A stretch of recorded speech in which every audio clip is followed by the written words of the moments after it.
The story you are about to hear is one of those rare encounters that leaves people questioning everything they thought they knew about myths, monsters, and the mysteries hidden deep within the wilderness. It begins in the far northern mountains, in a remote region where winter storms can arrive without warning and where silence sits heavy on the snow-covered forests.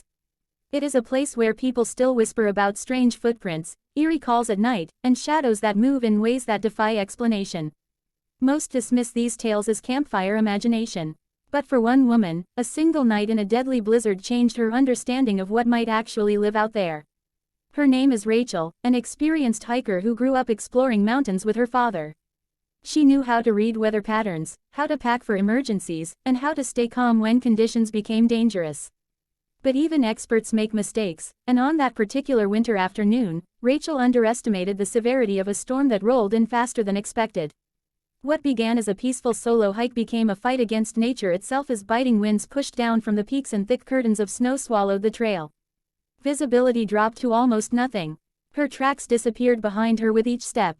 Within an hour, she realized she was lost. The cold sank into her bones quicker than she could have imagined. Her hands stiffened inside her gloves, her lips went numb, and every breath felt like she was inhaling knives.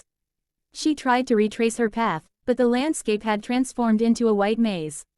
Trees she recognized earlier now looked identical, coated in ice and snow. Her phone had no signal. The temperature began to fall sharply with the coming night, and Rachel knew that if she didn't find shelter soon, the cold would slowly, silently claim her. As daylight faded, panic tried to claw its way into her chest.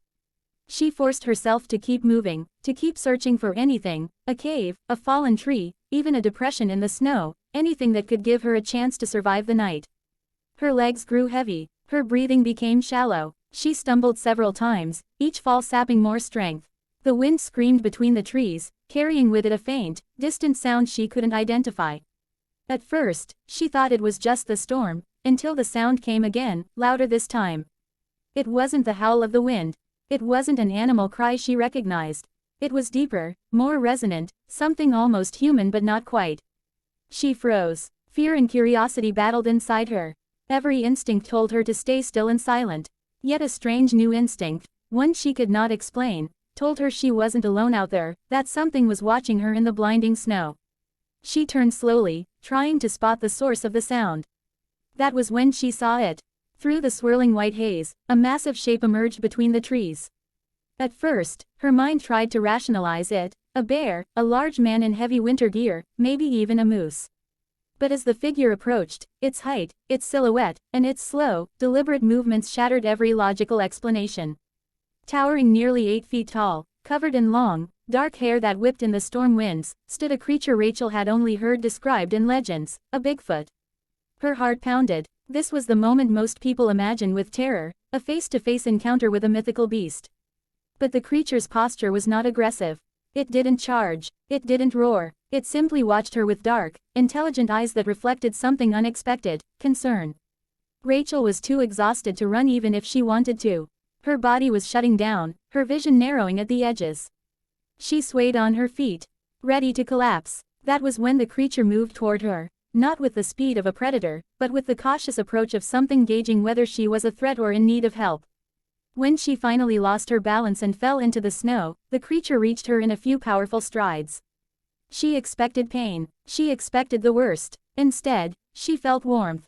The Bigfoot knelt beside her, its enormous arms shielding her from the biting wind. Its body radiated heat like an enormous furnace, and when it gently lifted her off the ground, she felt the strange sensation of security rather than fear. Rachel later said that in those moments, she sensed an emotional presence, not of a monster, but of a caretaker. The creature carried her through the storm as if her weight meant nothing. She could barely keep her eyes open, drifting in and out of consciousness. Each time she awoke, all she could see was a wide, muscular back covered in thick fur and a massive hand gripping her gently but firmly, making sure she didn't fall. It walked with purpose, as though it knew exactly where to bring her. After what felt like hours, the Bigfoot ducked under a natural rock overhang at the base of a slope where the wind couldn't reach. Snow had formed a thick barrier around the entrance, turning the space into a small, insulated shelter. The creature set Rachel down carefully on a bed of dry pine branches. Then it positioned itself beside her, curling its body around her to share heat, guarding her from the elements like a protective wall. Rachel could hear its slow, steady breathing. She felt its warmth envelop her. The creature occasionally made low, soft sounds, almost like humming. Whether it was communicating, comforting her, or simply trying to stay calm, she couldn't be sure. But she remembers this clearly. She didn't feel like she was with a beast. She felt like she was with something gentle, something aware of her suffering, something determined to keep her alive. Throughout the night, the storm raged outside. Snow pounded the landscape, trees bent and cracked under the weight of ice. But inside that natural shelter, Rachel stayed warm enough to survive. She drifted into deep, exhausted sleep, waking only when she felt the creature stand up at dawn. The storm had passed. Weak morning light filtered through the entrance. When she opened her eyes fully, the creature was standing at the edge of the shelter, looking out across the frozen forest. It turned back toward her one last time. There was something unmistakably emotional in its gaze, a mix of curiosity, relief, and perhaps even sadness. And then, without a sound, it stepped into the snow and disappeared among the trees. Rachel was found hours later by a search and rescue team. They traced her location after spotting disturbances in the snow from a helicopter. When they reached her, she was weak but alive. Medics agreed that given the temperature and the length of time she'd been missing, she should not have survived. Her clothes showed signs of being carried. The pine branch bedding still held traces of large prints. Investigators dismissed her story as hallucinations caused by hypothermia. But Rachel never wavered in her account. Friends and family who knew her described her as rational, responsible, and grounded, someone who would never invent such a tale. Even years later, her story never changed. A massive, unknown creature saved her life with tenderness and intelligence unlike anything she expected. Her experience sparks an important question: are the creatures we fear truly monsters, or are they simply misunderstood beings avoiding human contact? If something as mysterious as Bigfoot exists, is it automatically dangerous, or could it possess a sense of empathy beyond what we give it credit for? Rachel's encounter suggests that whatever this creature was, it chose compassion over hostility. It recognized her vulnerability, it acted with care, and it vanished before anyone else could see, as though it knew its presence would only bring fear from others. Some believe her story is proof that Bigfoot is not a mindless beast but a sentient, perhaps even emotionally complex creature. Others think she encountered a rare, gentle individual among a species we know nothing about. And some argue that her survival itself is evidence strong enough to take her account seriously.